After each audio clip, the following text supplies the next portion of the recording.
Pernahkah kalian mengetahui atau mendengar nama Danau Nyos?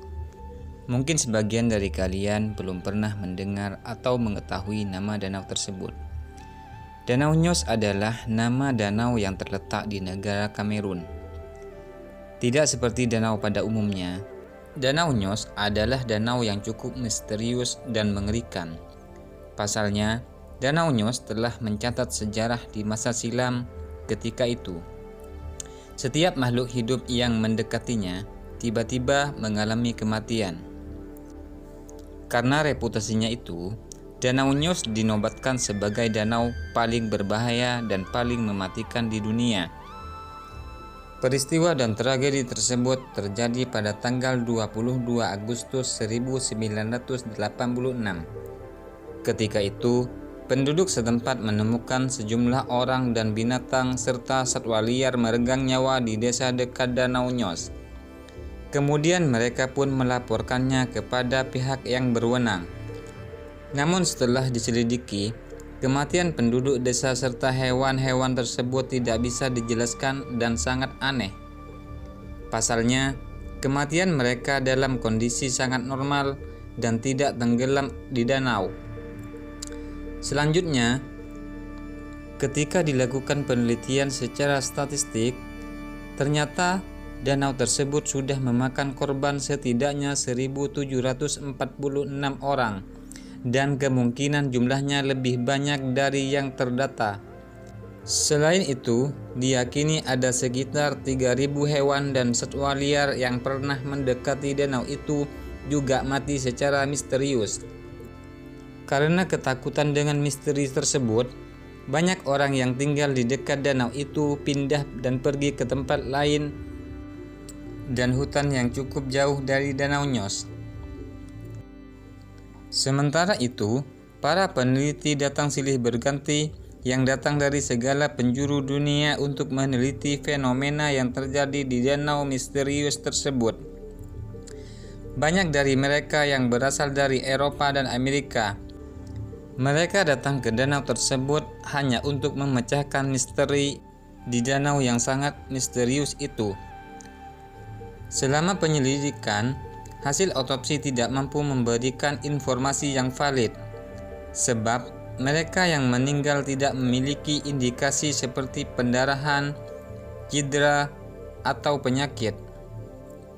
Mereka yang meninggal juga tidak memiliki tanda-tanda penderitaan sebelum kematian.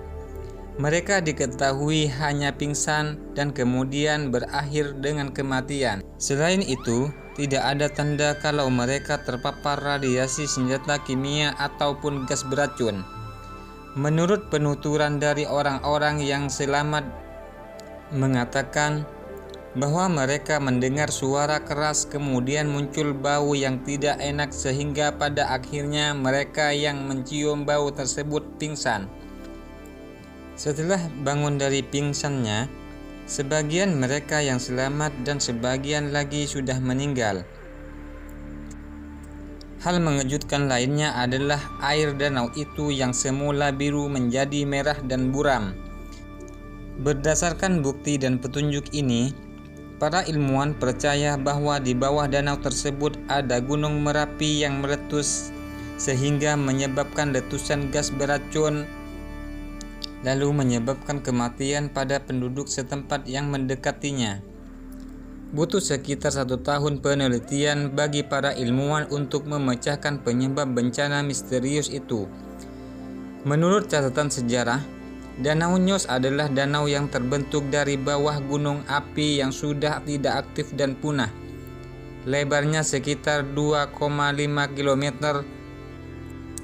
dan titik terendahnya mencapai sekitar 200 meter. Danau Nyos mengandung sejumlah besar karbon dioksida yang berkali-kali lipat lebih tinggi daripada tempat lain di mana penyebabnya adalah emisi vulkanik. Biasanya karbon dioksida akan ada di dalam Danau Nyos karena tekanan di bawahnya lebih tinggi daripada permukaan. Akumulasi karbon dioksida dalam jumlah yang besar dan dalam jangka waktu yang lama membuat kondisi Danau Nyos menjadi tidak stabil. pelepasan sejumlah besar karbon dioksida biasanya tidak akan terjadi. Namun bencana alam dapat merangsang ledakan danau Nyos seperti mengocok botol minuman berkarbonasi. Dan hal terburuknya, karbon dioksida yang dilepaskan akan mencakup area yang luas di sekitar danau. Selanjutnya, orang atau binatang yang terkena keracunan karbon dioksida parah, mereka akan mati lemas dan akan mengalami perubahan warna kulit. Dan hampir semua orang dalam kondisi ini akan mengalami kematian. Setelah penyebabnya ditemukan, otoritas setempat melakukan pencegahan agar tidak terjadi insiden yang serupa.